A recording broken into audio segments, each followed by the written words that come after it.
Going to go over some assessments, shoulder assessments with some baseball players that I have worked with in the past 2 years.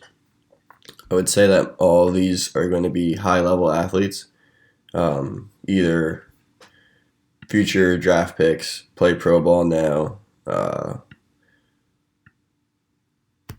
elite level high school players. But yeah, so this guy we're going to work with first, his name's John DeMarty.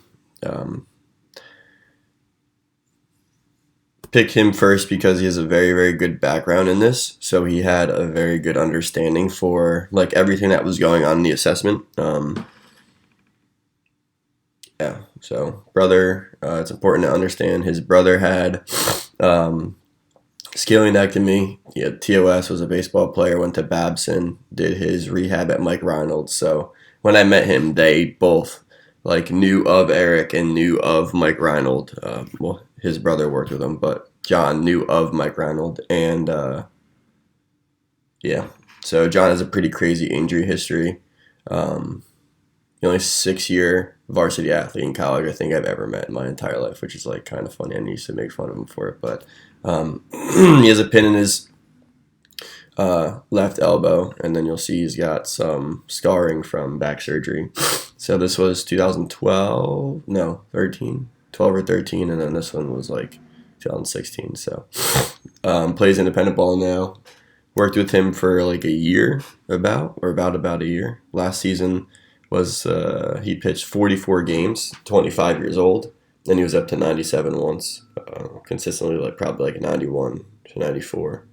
I saw him touch 96 once when I went, which is pretty dope. But he did really well this year. All right, so the first thing we're going to take a look at is the static posture. Right, so this is kind of just giving me an idea for what I'm looking at here. To kind of like put the pieces together to the puzzle. So like I have an idea by looking at what this whole picture is, like what I'm going to see, and then everything else that I do after this is kind of like, well, did he do it? All right, if he did it, then what's next he's going to do, or if not, vice versa. So just to set it, I use the assessment or evaluation as like a set of predictable outcomes. So like again, I kind of have an idea of what's going to go on now by looking at him.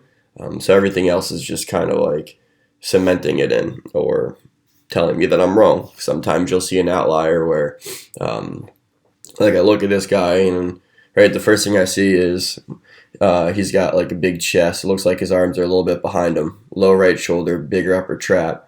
Right, so if I take his like arms live in extension, right, they start behind him. I'm assuming that his shoulder blades pinch together before they go overhead, or they might not even go overhead all the way because they maintain that retraction dominant position. But again, like I said, that's kind of what I'm seeing right now. We'll go over more of what I see, but could be completely wrong, right? There's always that one case where this guy presents like this and his shoulder blades move perfectly. So you can kind of see how his right side's crunched a little bit. Right, you can see a little bit more of his right lat. The left side looks like a little bit like longer. It looks like he's like crunched down here. All right, so what you'll notice is John is a true baseball player with no like proprioception or like spatial awareness. So we'll just watch and see what goes on.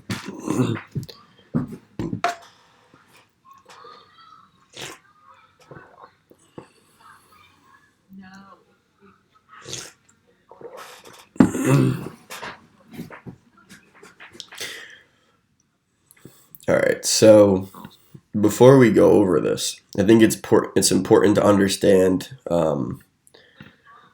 what you're looking for when you're looking at this stuff, because I feel like that's the biggest, most important factor, right? Is if I don't know what I'm looking for, then I'm just looking blindly. So let's say, ideally, we'll go through this very, very slowly.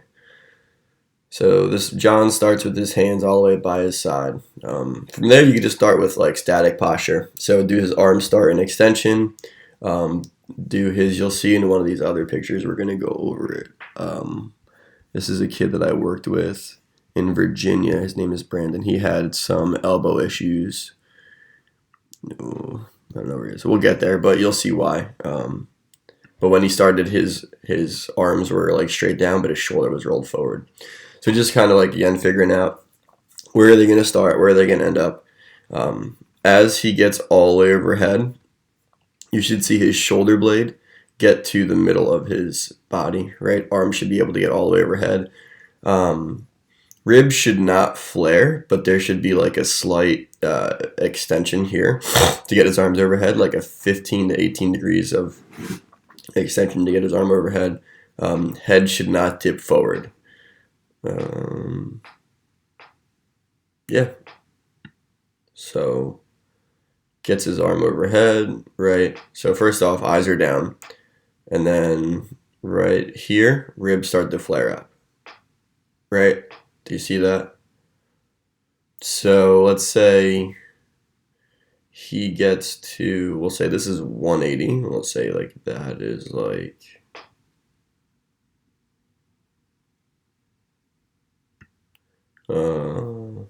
like 165, maybe even less. So like that's his like actual like shoulder flexion there, right? Because everything else is a compensation. So I'm seeing, does the shoulder blade, we'll have better videos that you can see, this is kind of bad lighting, but does the bottom of his shoulder blade wrap around and like meet his armpit? Like can you get it all, can you get arms all overhead? So you'll notice that basically he can't. And eyes are dipping forward. He gets, like he didn't even get all the way up there. So just trying to kind of see what's going on there. Now your goal from there is just to teach him how to get his arms overhead. So, what does he need? If the bottom part of his scapula doesn't get to the middle part of his body, probably needs more serratus. Maybe from the backside doesn't get enough elevation. I don't know, he's going to turn around a little bit. Yeah. So from here, so you can really see that like those upper traps don't really do much. Like ideally the upper trap should bring your shoulder up. They help in elevation. Lower traps posterior tilt, so you should see the shoulder blade drop down and like almost pinch back. And then serratus has the shoulder blade around. So like it's here and then down. And those upper traps don't really do much. You could just see kind of how like the arm position is, right? Really, really, really big deltoids. So like that ball is pretty far out of its socket. So little humorous movement.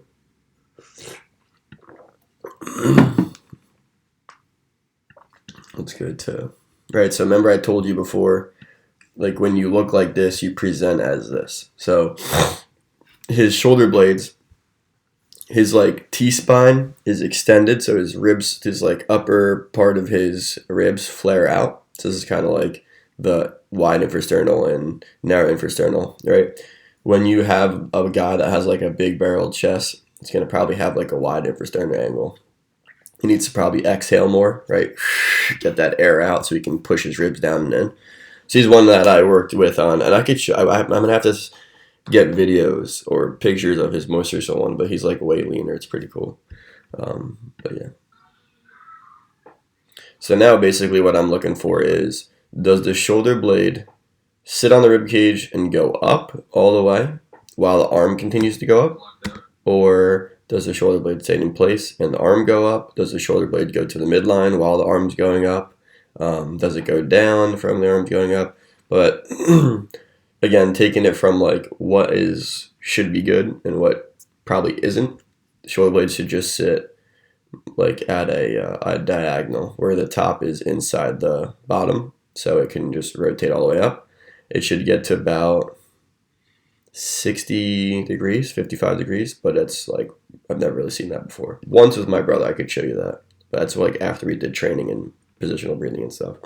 But it never stuck. Like he doesn't look like it's still like it used to. So first thing you'll see is kind of pinched together, right? So little retraction dominant. So first move is that arm's going to go behind his body.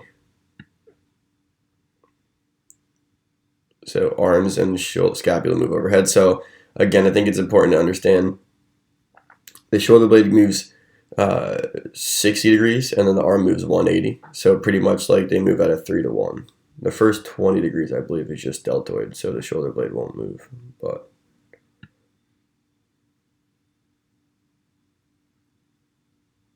so like,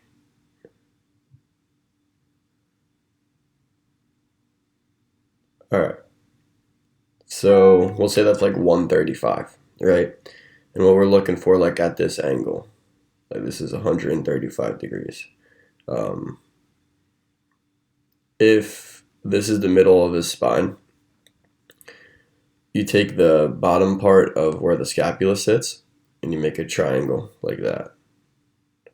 And your goal is to figure out this angle, right? So ideally, we're looking for this to be sitting way higher, right? So if this is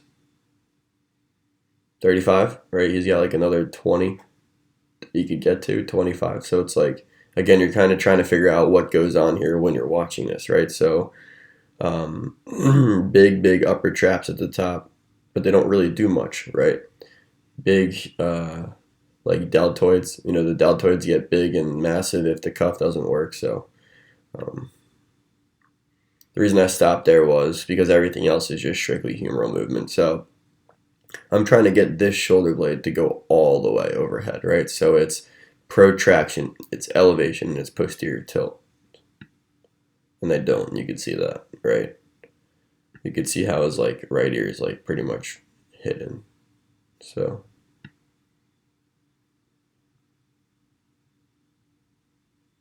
and then just let's watch that like in real time. Good, and then face that wall to your right. Like it's just poor on the way down, right? It's just like it crashes, like there's no control. Good, and then face that wall to your right. You can see how, so from right there, arms start behind his ears, which is probably not good for position of your shoulder when you try to throw a baseball or get overhead.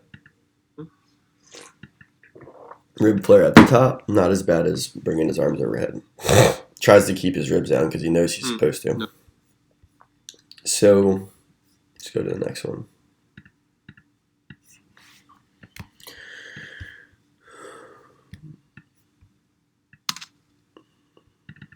All right, this is a good one. This is a kid that I worked with that had Tommy John surgery.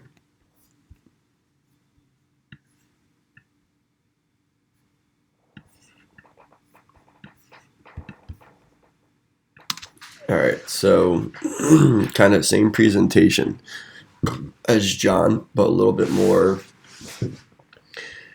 dominant, right? So you can see upper traps are kind of big.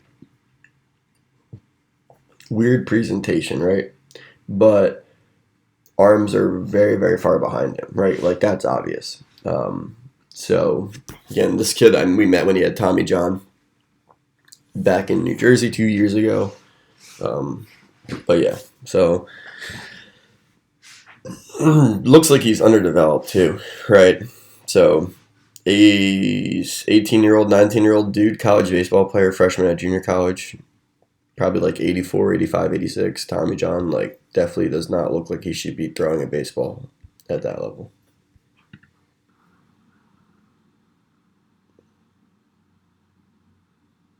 So, as we talked about, right, because of this happens. So you could see, like, upper traps are firing, meaty middle back, rhomboids, lax. So even though he's like arms are extended, his shoulders still rolled forward. We can see that because of the shadow here, right? So he lacks like posterior tilt as he starts.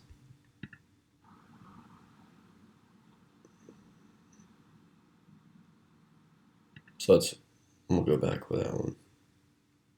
So again, same concept here. I'm seeing how well the shoulders move with the arm. Do they get all the way overhead, and do the muscles do what they're supposed to be doing? So arms and shoulder blades start moving. You can see the left one is a little higher. And there. Right there. So again, same concept as John, right? Maybe 35. maybe a little less. But the arms stop here, right? Or the shoulder blades stop here. So like watch this line and then watch this. Like kind of have to multitask. But this stops moving while this continues to go overhead. So we know that everything else he's getting from overhead motion is not upward rotation. It is just strictly humeral movement.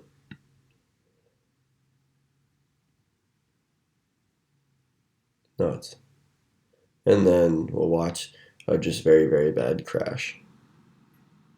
So a brutal crash the window together. right here and do the same thing.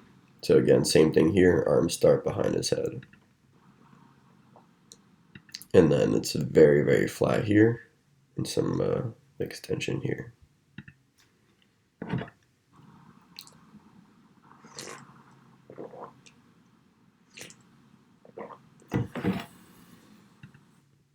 This is a cool before and after. So this is the kid Danny Sereno, Rowan University. When I met him, he was 88, 92. Maybe he's like 6'2", maybe a little bit harder than that. But he had elbow issues, so he had like sprained UCL, PRP injection. Met him like 2 years ago. But, so same concepts, right? Like as John was going over yesterday. So like, thinks he's, I said, can you touch your hands together at the top, right? And he like literally did, but he didn't do it with straight arms. So he doesn't even get to 180 degrees of like shoulder flexion or 60 degrees of upward rotation or even getting his arms all overhead. So this is the top position, right? Same concept, like a very, very shallow 35. Like it doesn't even look good, right? Like upper traps don't do anything. Don't do any elevation. Shoulder blades don't round the rib cage. They like literally just stay back. And then watch the crash. It's like a poor crash. You can see when he lifts his arms up too, his like right side's a little bit bigger. Right? Like look at this and then look at this, right? And then I believe this is like a year and a half later.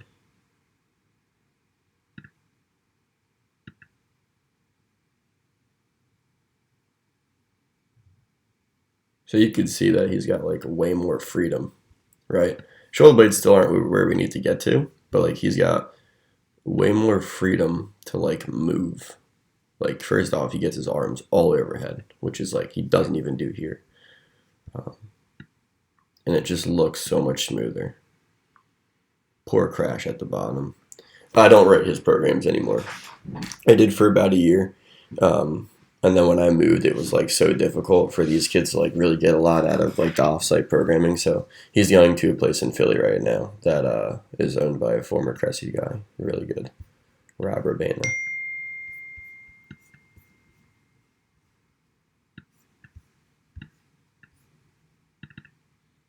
Alright, so this is Brandon. This is the kid I was talking about. I don't know if I have another video of him now. Oh, cool. Alright, so met him last year in Virginia. 84, 85, baseball player, junior in high school, senior now. Committed to Roanoke Division III. But every time I met him, he had like some type of nerve or elbow issue. You can see why. When he turned sideways, you used to tell him that he would disappear, and you would get pissed, but it was kind of like, dude, like, let's get moving. Like, how he always talked about how he wanted to be good, and just never ate. Good news is, talked to him recently, and he is currently like 195, so good for you. So the first thing we're going to look at here is where his arms start.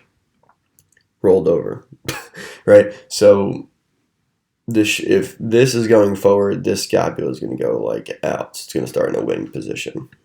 Yep.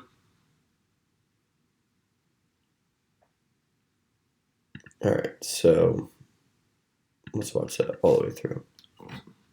I heard that.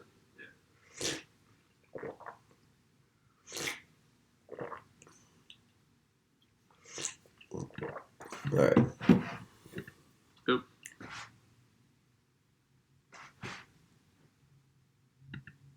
Very subtle. Let's watch here. All right. is all the way overhead.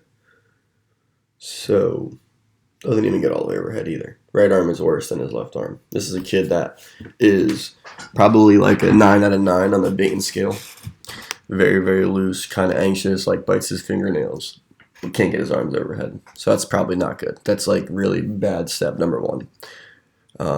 Second step is it's an asymmetry. So rather be bilateral than unilateral. Rather have both arms be poor with the same amount of poorness or lack of range of motion, then I would have like right arm like 5 to 10 degrees worse. So gets overhead. There's a compensation there, very very subtle compensation, but you could see his back move, right? So like a very very subtle like shift forward that way. He has a baseball in his hand. It's going to be way more aggressive. Let's understand that. This is a pitcher, by the way, baseball pitcher. So all these guys are pitchers. Forgot to tell you.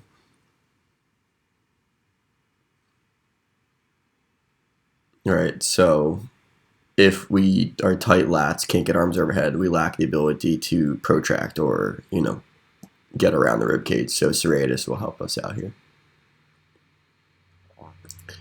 So left is higher than right, no elevation there, right? Like same concept as John. Like humerus is like right here, shoulder blade is right here. That's probably not a good thing.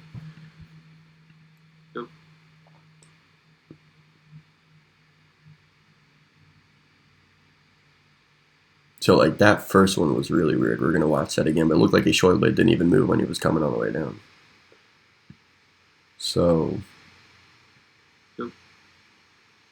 all the way up, that's better than John and Sereno. Probably closer to like 55. Upper traps really don't do much. Like they could help him get a little bit higher. He could get a little bit more protraction. But so arms keep moving all the way a little bit. Oh boy. But then it looks like they crash. Like so like from here to here, like the arms move a crap ton and the shoulder blade barely moves.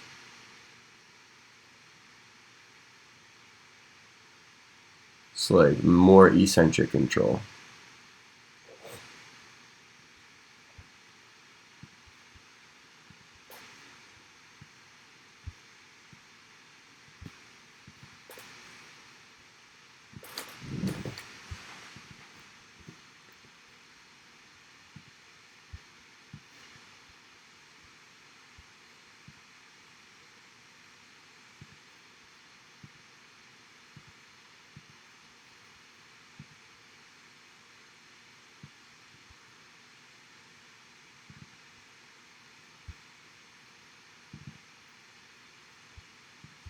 Alright, so this is a kid that had, left-handed pitcher, had some ulnar nerve issues his sophomore year of high school. He's a senior now, so all these high school kids I met were in Virginia last year.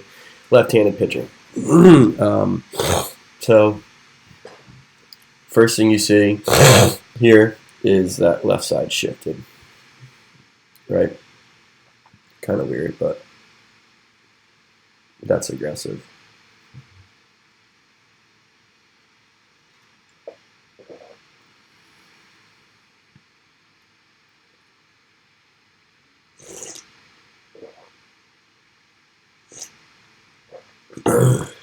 So, first thing we see here, shoulder blades aggressively pinched together. And they don't really move either. It's just all like humorous movement. Right, then they start to go overhead. And then they stop right about there. So,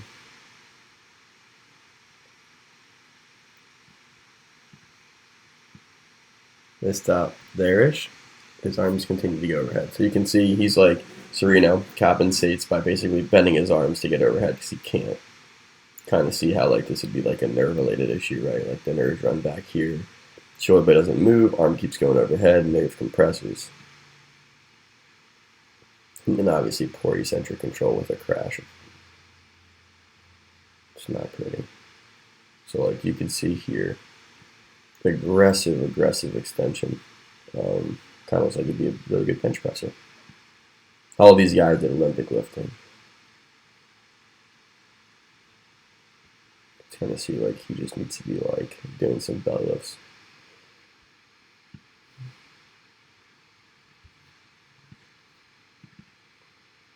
So we got two more. This is Sam Lucido.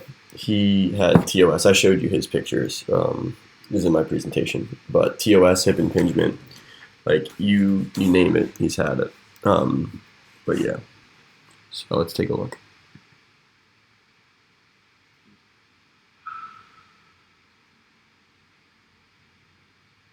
It doesn't get to a bad position. It doesn't get to like an optimal position with that right side. You could just see how much different the right side is than the left. Right? Like it looks like his rib cage is rotated towards the right. Like, do you see what I'm saying there? It's weird. But like bigger right upper traps, right, like looks lower. I mean, you could see from here that it's lower, but like presents as lower. Like, but this, it looks like it's almost like you take this and you're like rotating it that way a little bit, and like this is rotating that way.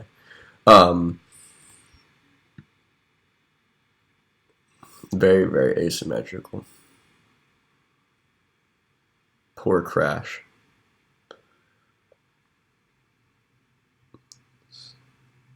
So starts in anterior tilt, right? You can see the shadows there. So like, if there's no posterior tilt, it's going to be some type of impingement possibly.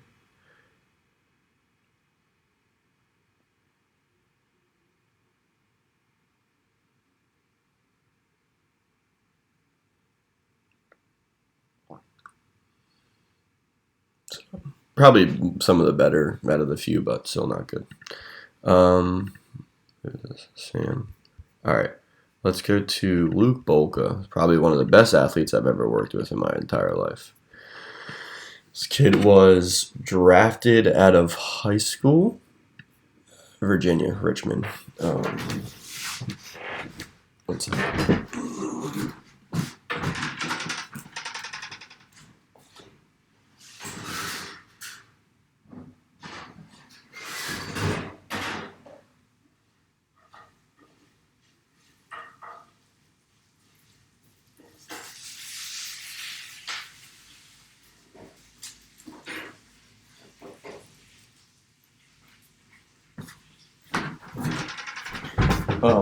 Drafted out of high school by the Reds. Pitcher.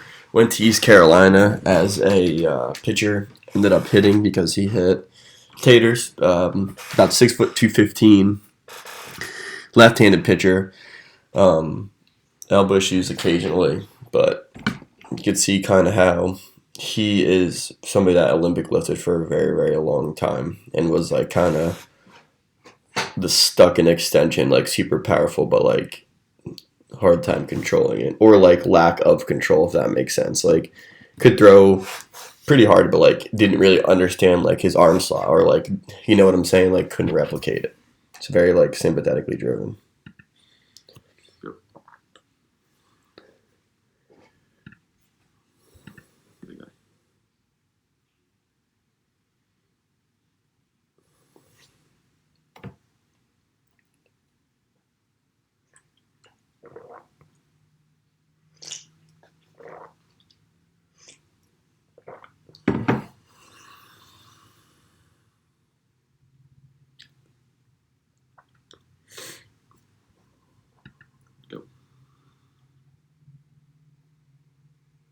Also very loose. All right, cool. Andrew, you can have a cookie too. Yeah, thank you. So probably a left-handed pitcher, left-handed or lefty pitcher, righty hitter, but could definitely hit lefty if you wanted to. So let's take a look. So he looks pretty good, right? Minus the fact that like this picture kind of shows off like that he's really extended, especially in his lower back. You can see kind of here like erectors are firing. So first thing you see here, arms are behind his head, right? Is very like military posture, and you could see that because like torso is upright, arms are straight. There's no like anterior tilt with it, but you can see the back of his scapula. So there is an anterior tilt. So this T-spine is very flat and extended. Obviously, lower back is extended because you can't even see it. So you could just see that there's big meat here, right? So there's meat in his body, but do the muscles do what they're supposed to do, or are they just kind of like show and go?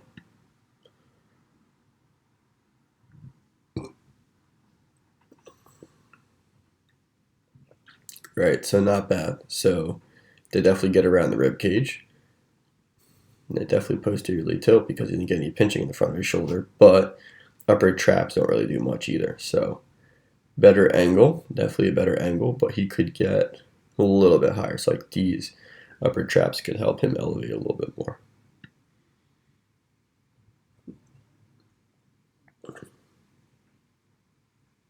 And then like a pinch together at the bottom.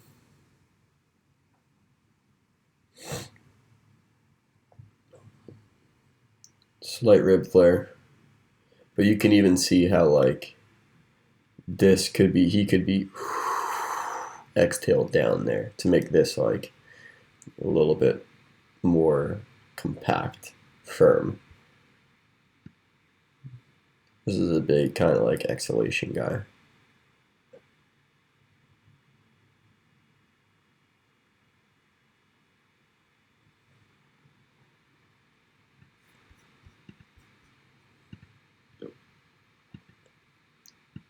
Right, so scapula, a little bit better picture here than here.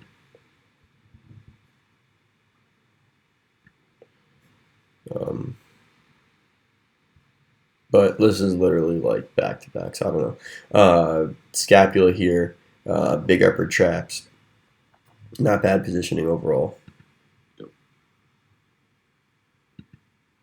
Just swats that all the way through.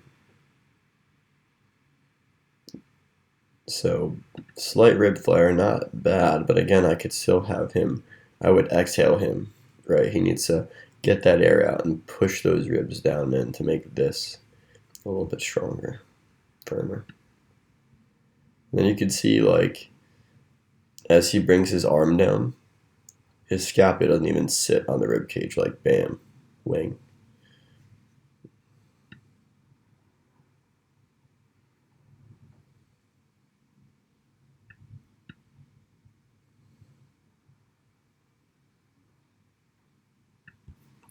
And then the last video, probably one of the best ones. Watch this.